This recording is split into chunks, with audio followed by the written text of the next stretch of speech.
नाजरीन, पहले दिन से लेकर इंडिया की जानिब से बांग्लादेश की नई सरकार को खुले दिल से तस्लीम नहीं किया गया और ख़ास तौर पर बांग्लादेश के जो लीडर हैं मोहम्मद यूनुस साहब, उनके पीछे तो Indian policy makers, Indian media हाथ धो के पड़ा हुआ है और उनके खिलाफ वो तरह तरह के प्रोपेगेंडा स्टार्ट करते रहते हैं।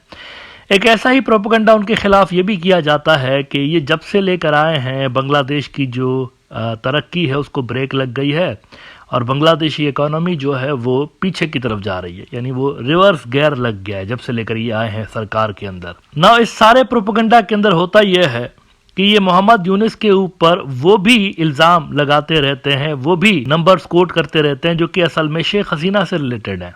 यानी उनके दौर की जो ख़राब कारकर्दगी है ना, ख़राब परफॉर्मेंस है, वो भी इन्हीं के खाते में डाल देते हैं कि नहीं, इसका भी जिम्मेवार ये है। एक ऐसा ही प्रोपेगेंडा से भरपूर आर्टिकल आज इनके खिलाफ लगा है ऑर्गेनाइजर के अंदर। ऑर्गेनाइजर जो कि आरएसएस का माउथ पीस है, इंडिया की सबसे बड़ी फाशिस्ट जमात, नरेंद्र मोदी साहब भी इसके मेंबर हैं। अब इसके अंदर उन्होंने क्या होशियारी करने की कोशिश की है, इस पर थोड़ा सा बात करते हैं। वो कहते हैं Muhammad Yunus a Nobel laureate who turned Bangladesh economy into a nightmare. अल्फाज देखें, डरावना ख्वाब बना दिया इन्होंने बांग्लादेश की इकोनॉमी को। For the people of Bangladesh it has been a case of hope turning into despair. The country is led by Muhammad Yunus who in his 6 months as interim chief has shown that he is incapable of maintaining peace, let alone make Bangladesh an economic powerhouse। अच्छा, इसमें by the way इन्होंने भी वकार साहब की तारीफ की हुई है। वकार साहब ने जो पिछले दिनों तकरीर की है अजीब व गरीब किस्म की, इस पे इंडियन मीडिया बड़ा खुश है और तकरीबन हर दूसरे तीसरे इंडियन न्यूज आउटलेट ने उनकी तारीफ में लंबे लंबे कसीदे लिखे हैं। इन्होंने भी कहा है कि however reality is completely different and Bangladesh is facing one of its worst economic crisis.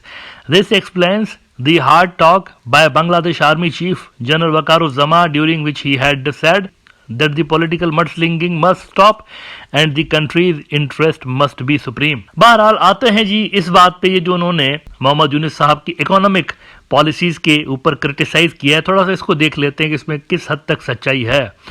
इन्होंने फूड इन्फ्लेशन का जिक्र किया कि जब से लेकर मोहम्मद यूनुस आया है तो फूड इन्फ्लेशन बांग्लादेश के अंदर बढ़ गई है। क्या हकीकत में ऐसा है, इस पे देख लेते हैं। पहले देखें कि ऑर्गेनाइजर कहता क्या है। कहते हैं, the arson and vandalism have led to labour unrest. The labour who now fear for their life owing to the violence are demanding high wages. Further, the volatility of the dollar has led to the food inflation going as high as 14%। कहते हैं 14% पे बांग्लादेश की जो food inflation है वो पहुंच गई है। देखें, ये जो भी राइटर साहब हैं इनको ये याद रखना चाहिए, आप कोई 1980 में नहीं रह रहे। ऐसा नहीं है कि लोगों को एक हफ्ता इंतज़ार करना पड़ेगा डेटा की छानबीन के लिए। आजकल डिजिटल ज़माना है, हर एक के पास मोबाइल है, हर कोई अगर थोड़ा सा सर्च करेगा गूगल के ऊपर तो उनको डेटा जो है वो मिल जाएगा। ये जो 14% लिखा गया है गलत डेटा है। The real rate is 10%, 10.7%। जो फूड इन्फ्लेशन रेट की आखिरी डेटा आई हुई थी उस हिसाब से ये 10.7% है। बिजनेस स्टैंडर्ड में आपको दिखाता हूँ। Food inflation falls by 2.2% points to 10.72% in January. Food inflation was recorded at 12.92% in December and 13.8% in November। तो 14% तो खैर था ही नहीं, और ये जो नवंबर का महीना था उसमें भी ये 13.9% है। तो ये जो फिगर बता रहे हैं वो 4-5 महीने पुरानी बता रहे हैं। असल में नई फिगर जो है उसके हिसाब से ये डाउनवर्ड ट्रेंड है और ये लगभग 10% पे अब पहुंच चुका है। बल्कि आप ज़रा ये दूसरी फिगर देख लीजिए, इसमें आपको मज़ीद हैरानकुन बातें पता चलेंगी और इनका ये जो सारा का सारा प्रोपेगेंडा है वो ठुस हो जाएगा इस फिगर को देखने के बाद। शेख हसीना जब पावर में थी ना जुलाई के अंदर, आपको पता है उनके दौर में 14% हुआ था। तो उनकी तो पॉलिसीज़ बड़ी अच्छी थी ना, इंडिया तो बड़ा पसंद कर, हिंदुत्ववादी बड़ा पसंद करते थे उनको। तो ये क्या था कि जुलाई में देखिए 14.10% पे पहुंचा हुआ था फूड इन्फ्लेशन। कैसे हुआ था ये?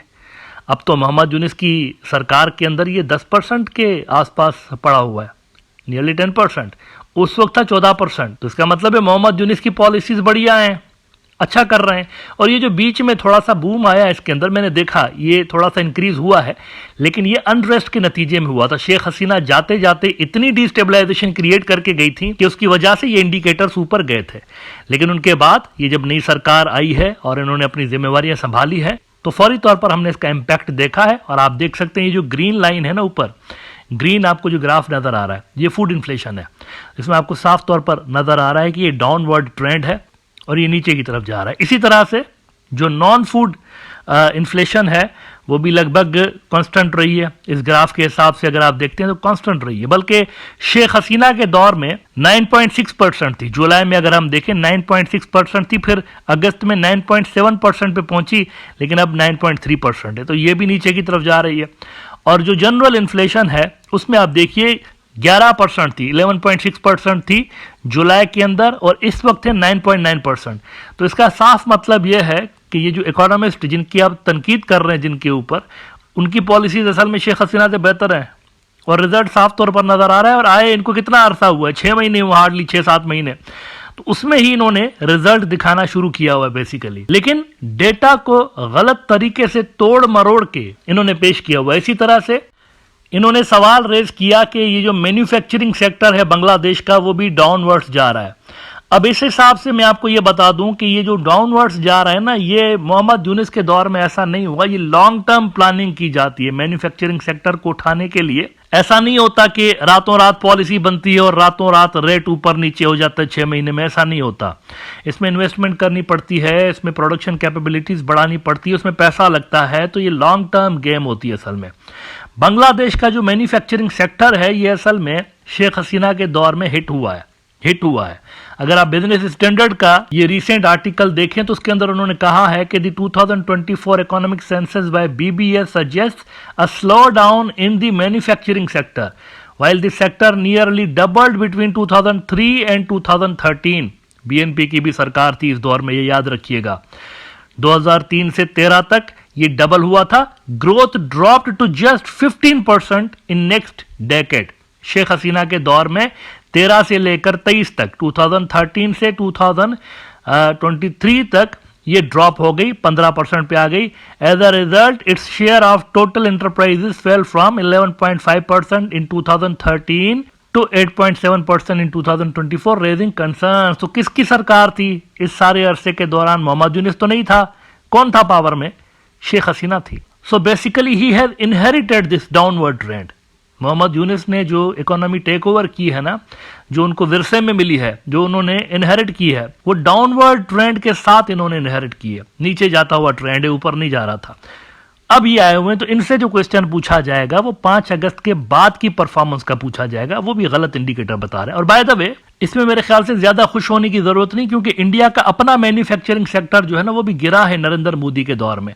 ये कांग्रेस पार्टी ने अपने ट्विटर अकाउंट पे आज एक पोस्ट शेयर की है, ये देख लीजिए। वेकअप मैन्युफैक्चरिंग इन नेगेटिव, ये इंडिया की है। नजरें कहां पर गाड़ के बैठे हुए हिंदुत्ववादी मीडिया?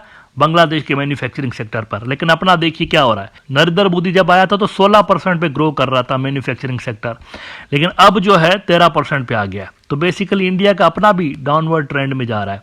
अच्छा, उसके बाद इन्होंने गारमेंट सेक्टर के डिक्लाइन की बात की। इन्होंने कहा since Yunus took over 100 garment factories have shut down and this led to the unemployment of nearly 50,000 workers. इस हिसाब से भी मैं आपको बता दूं कि शेख हसीना जब जा रही थी तो मुल्क कई रोज तक डिस्टर्ब रहा था, फैक्ट्रियां बंद थी, इसमें कोई शक नहीं है।